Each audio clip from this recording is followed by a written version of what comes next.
증인께 신문하기 앞서서 윤석열이라고 하는 내란의 죄와 외환의 죄를 범한 대역죄인 때문에 이렇게 법정에서 뵙게 된 것이 마음이 참으로 무겁습니다. 오늘은 피고인 취임부터 그날 철수까지 그 일자별로 핵심 내용만 여쭤보겠습니다. 예. 잠시만요. 예. 이 사건 곽종근 증인에 대한 예상 신문 소요 20분입니다. 예, 20분입니다. 네. 예, 그 시간 1다시 갑니다. 1번 생략하고 2번 피고인이 3여단장으로 2024년 4월 29일 취임했는데 그때 당시에 피고인에게 사령관으로서 강조한 사실이 있었나요? 강조는 항상 저도 부인부터 외우지만 그 기본 임무가 이제 대테러하고 침투 도발 위협에 대한 대비 태세를 갖추는 거기 때문에 대비 태세는 제가 늘상 그렇게 강조했습니다. 네. 이 사건 관련해서는 북한 오물풍선이나 무인기 관련 침투 관련 지시도 한 사실이 있나요?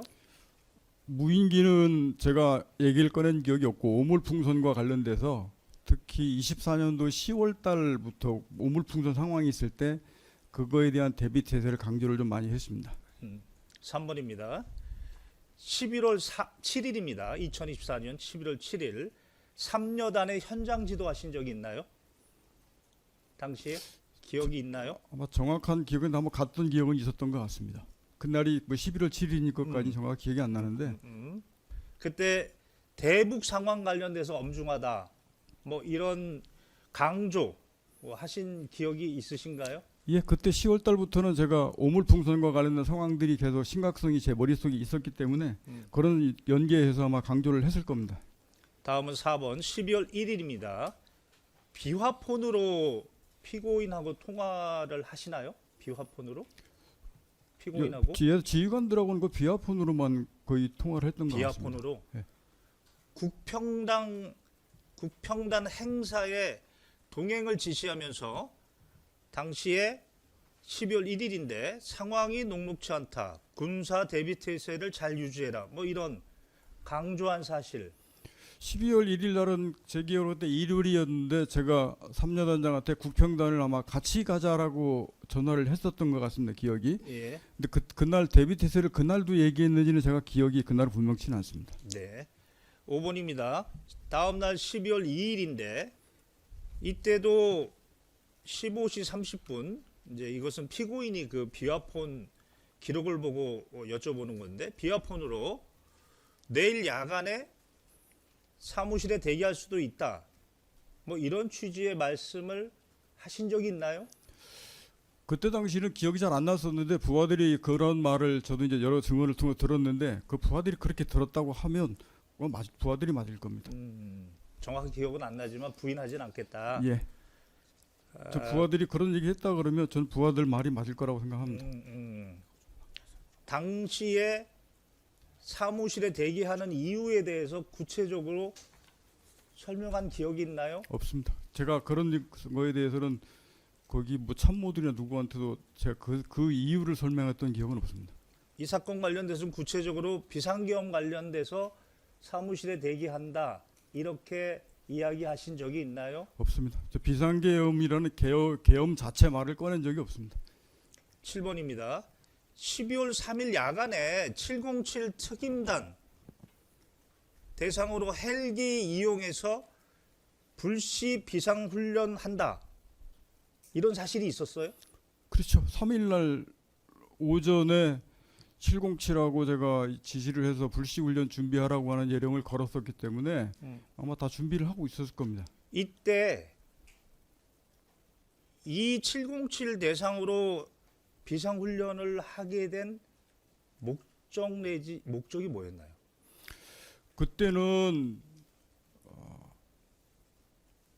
삼여단하고는 사실 관련이 없었는데 전반적으로 상황에 대한 그 서울 지역 동시 다발 테러 이런 상황들을 쭉 연기하고 있었기 때문에 그거에 대한 대비 태세 차원에서 불시훈련이 필요하다라는 생각은 그 전에도 갖고 있었습니다. 그 일환으로 제가 했던 것 같습니다. 3여단과는 관련이 없는 훈련이었다. 3여단은 제가 불시훈련 대비해서 예령을 걸었던 기억이 없습니다. 네. 8번을 생략하겠습니다. 4번. 이제 구체적으로 물어보겠습니다. 특검은 지금 이 비상계엄 관련돼서 공모, 이 피고인 3여단장을 공모라고 얘기합니다. 윤석열과 공모했다 이렇게 이야기합니다. 증인께서 비상계엄 관련돼서 피고인과 사전 논의나 준비한 적이 있나요? 저는 예하 여단장이나 3여단도 마찬가지고 구 예하 여단장들과 비상계엄에 대해서 제가 사전에 말을 꺼낸 적도 없고 그들과 이것과 관련돼서 어떻게 하자고 얘기해 본 적이 없습니다. 2번 12월 3일 18시경에 사령부 회관에서 피고인 포함해서 7명 정도 하고 저녁 식사한 적 있었나요? 예, 있습니다. 이때 계엄 관련된 논의가 있었나요? 아닙니다. 비상계엄 얘기 꺼내지 않았습니다. 3번 18시 45분경에 또 비화폰으로 피고인한테 전화하셨다고 하는데 그때 당시에 지역 대장급 이상으로 비상 소집을 지시한 걸로 피고인은 기억하는데 당시 증인의 기억은 어떤가요? 그때 당시는 제가 그 전과부 퇴근했다가 아무도 얘기하는데 어떻게 우연찮게 3여단장하고 밥을 먹으면서 이제 제 머릿속에는 그날에 대한 그 상황이 이런 것들이 막 돌아가고 있었기 때문에 되게 복잡했는데 그 얘기 자체를 여단장은 몰랐을 겁니다. 제가 얘기 안 했기 때문에. 그래서 비상소집이라는 얘기가 저도 모르게 딱 튀어나왔는데 처음에는 3여단 전체를 소집했다가 제가 바로 야 이거 아니다 싶어서 그래서 전체 인원이 아니고 바로 여단장들하고 그 저 지휘관들만 이미 제가 말을 뱉어놨기 때문에 여단장들하고 대장들 거기만 뭐 비상 대기를 해라. 나머지는 절대 소집하지 마라. 이렇게 정정 지시를 했던 기억이 있습니다. 그때에도 그 비상 소집의 목적에 관해서 이 사건 비상계엄과 관련돼 있다는 언급은 하셨나요? 저 안 해줬습니다. 4번 생략하고 5번 생략하겠습니다. 2-가번. 이번에는 12월 3일 22시 24분입니다. 이때 비화폰으로 전화했던 걸로 피고인은 기억하는데 비상 상황이다. 북한 세력과 연계된 불순 분자들에 의해 성관이 핵심 시설 장비가 탈취, 파괴, 반출되지 않도록 현장 정찰과 협조하여 건물 외곽을 확보하고 경계 지원하라. 이런 취지의 지시를 받았다고 하는데 기억이 나시나요? 그 부분은 제가 좀 구분해서 설명을 드려야 됩니다. 제가 처음 전화한 것은 그렇게 김동연 통화한 이후에 아마 편의대를 빨리 보내라. 3여단 입장으로 봐서는 그게 어디인지를 모르기 때문에 아마 편의대를 빨리 보내서 그 위치가 어디인지 상황이 어디인지를 빨리 파악해보라는 게 첫 번째 워딩이었을 거고 두 번째는 그때나 지금이나 제 머릿속에 지금 말씀하시는 부분 변호사님께서 뭐 북한 세력, 무슨 특정 세력 이런 말씀을 하시는데 그런 용어와 개념이 제가 그때 당시에도 제 머릿속에 없었습니다. 제가 얘기를 한 것은 그 시설, 선관위 관련된 시설을 확보하고 경계를 해야 된다. 그런 말을 했지 그 앞에 뭐 북한 세력이 어쩐데 이런 식으로 그거를 단정지어서 얘기하진 않았습니다. 시설 확보 및 경계 임무에 관련된 얘기를 했습니다. 그러면 추가해서 증인이 그 지시를 하게 된 이유, 배경이 뭡니까? 누구로부터 그런 취지의 지시를 받았습니까? 김동연 전 장관으로부터 시설 확보 지시 임무 관련된 것은 제가 그전부터 쭉 배경을 설명드려봤습니다. 그러니까 이 사건 김용현 전 국방부 장관으로부터 지시를 받았고 그렇죠. 그 지시 받은 내용 중에 중앙선관위 뭐 방호 지시 그 부분만 비상계엄과 관련된 설명 없이 피고인에게 이야기했다. 그렇죠. 비상계엄과 관련돼서 그날 당일도 보면 뭐 나중에 그 여러 가지 뭐 그 작전 일지 때문에 사실 오해한 이유에 제가 설명도 한 적이 있긴 있었는데 앞에 우리가 일반적인 사고 방식으로 군이 뭐 할 때 야 적 상황이 어떻고 아군 상황이 어떻고 하니 이래저래 저래 여차해서 네가 해야 될 건 이거야 이렇게 설명을 하는 게 기본적인 사고 방식이었는데 그때는 그런 것도 구체적인 얘기 없이 바로 그 시설 확보 임무, 저도 이 김용현한테 시설 6개 지역에 대한 확보 임무를 받았기 때문에 그 확보 임무를 바로 얘기했던 기억이 있습니다. 당시 합참에선 진돗개 2, 정군 경계태세 2급 발령된 상황이었죠. 그 이제 한참 하다 보니까 그 뒤에 이제 저 전군 경계태세 2급이 발령됐다는 소리를 제 이제 참모들 통해서 제가 그 얘기를 들었습니다. 특전사는 국가 주요 기관에 대해서 합법적으로 대테러 방호 작전이라는 것이 본래 주 임무죠. 특전사의 기본 임무는 첫 번째가 대테러입니다. 특히 저기 삼여단은 아마 수도권 지역에 대한 그런 임무가 있었을 것이고 그게 가장 평상시의 기본 임무입니다.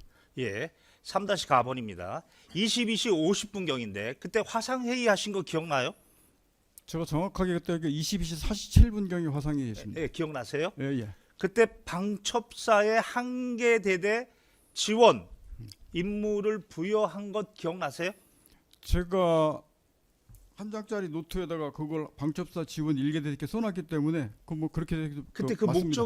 목적이 무엇이었나요?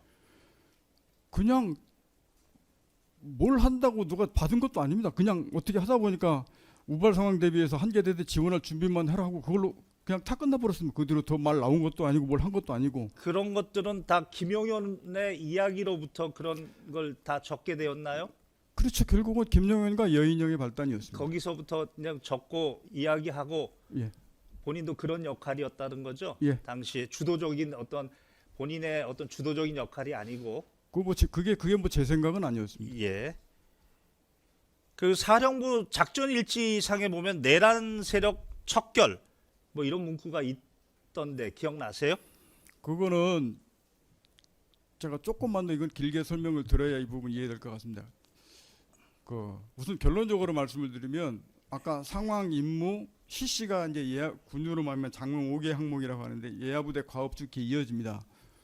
제가 당일날 분명한 것은 삼여단은 뭐하고 예를 들면 너는 뭐하고 너는 뭐하고 그 다음에 지속전 뭐 이렇게 하라고 명령하다를 바로 상황 임무를 생략하고 들어갔는데 이게 어떻게 된 거냐.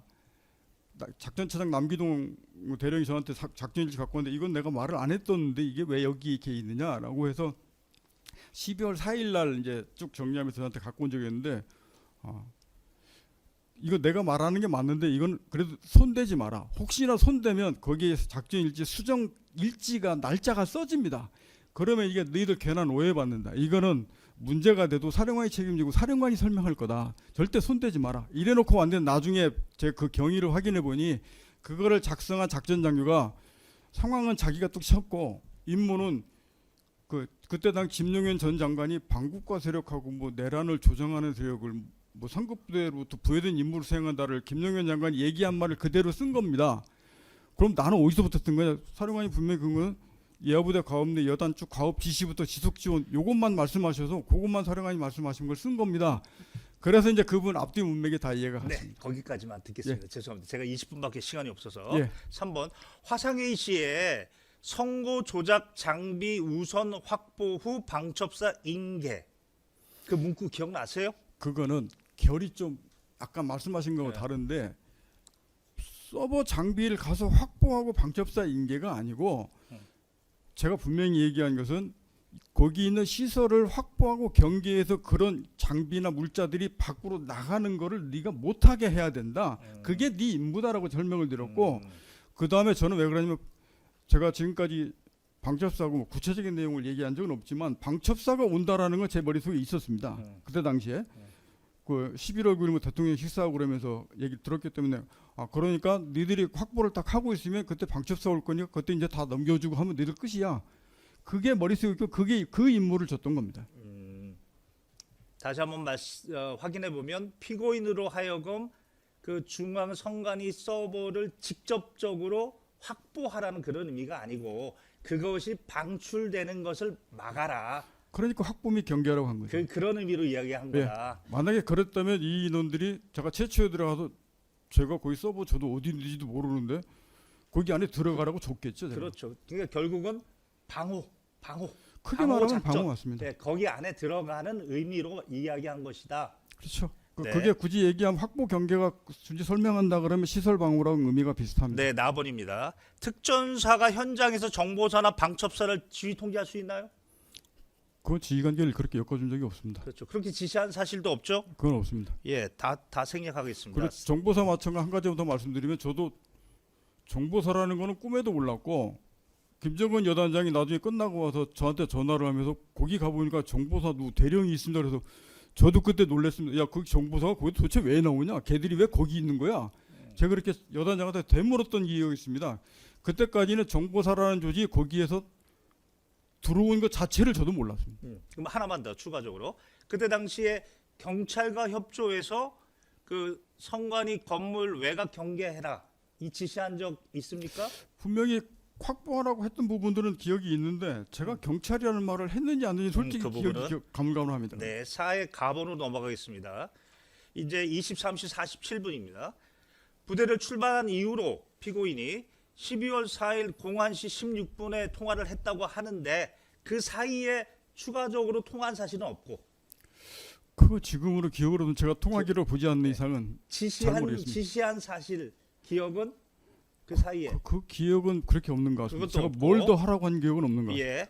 그러면 01시 16분경에 그 피고인이 비어폰으로 현장 도착 완료했습니다. 현재 계엄 해제라고 하는데 작전 중단해야 하는 거 아닙니까? 뭐 이런 취지의 보고를 받은 기억이 있나요? 그거는 앞에 부분만 조금 설명해서 연계해서 설명드려야 됩니다. 네.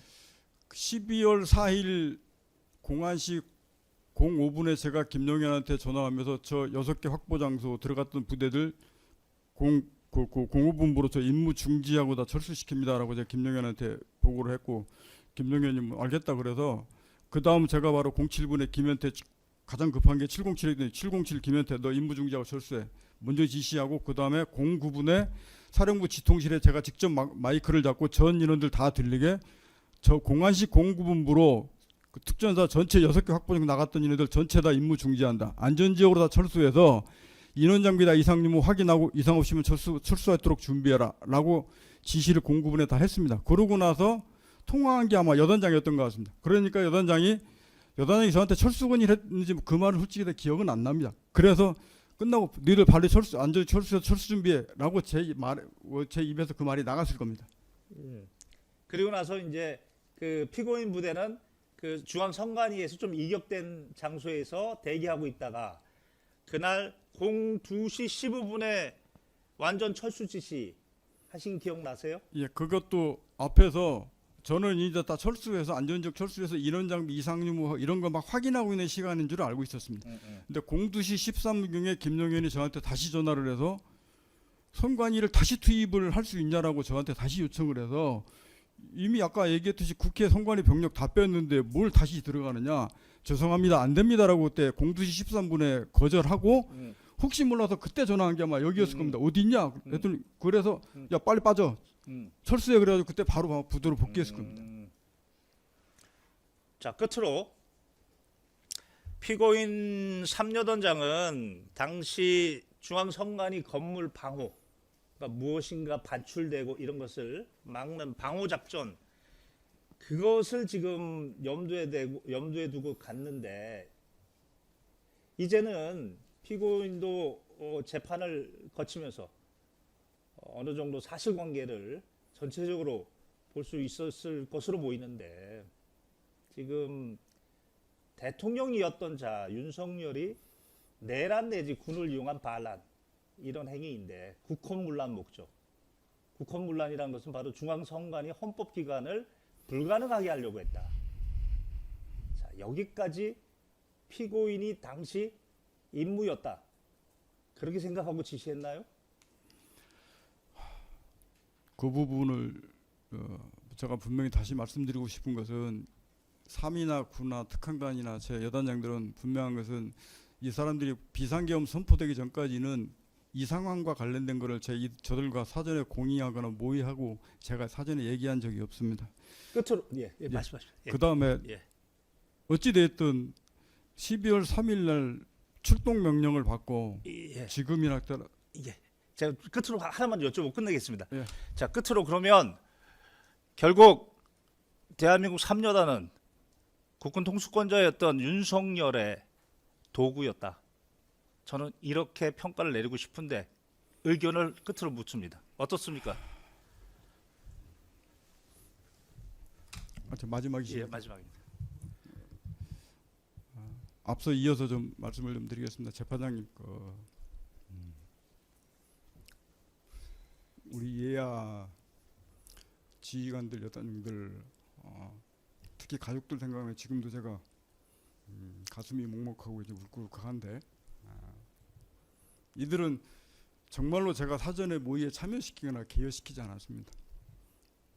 제가 비상계엄 선포하고, 야 비상계엄 선포됐다, 시설 확보하러 가라, 이렇게 지시를 하고 갔습니다. 제가 지금도 정말 후회스럽고 뼈 아프고 반성하고 잘못됐다고 하는 게 12월 3일 출동하라고 했던 그 불법적인 명령을 제가 그날 그 당시 시점에 거부하지 못하고 제 입으로 예하 지휘관들에 출동하라고 지시한 이 부분이 오로지 제 책임이고 그 부분이 정말 가슴 아프다라고 얘기를 하고 있습니다.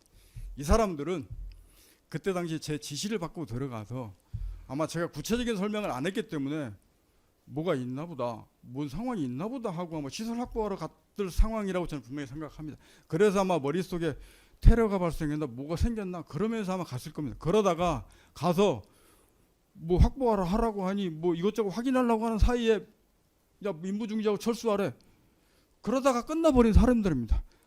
그래서 이 사람들만큼은 정말로 이 사법적 책임만큼은 좀 면해 주셨으면 정말로 요청을 드립니다.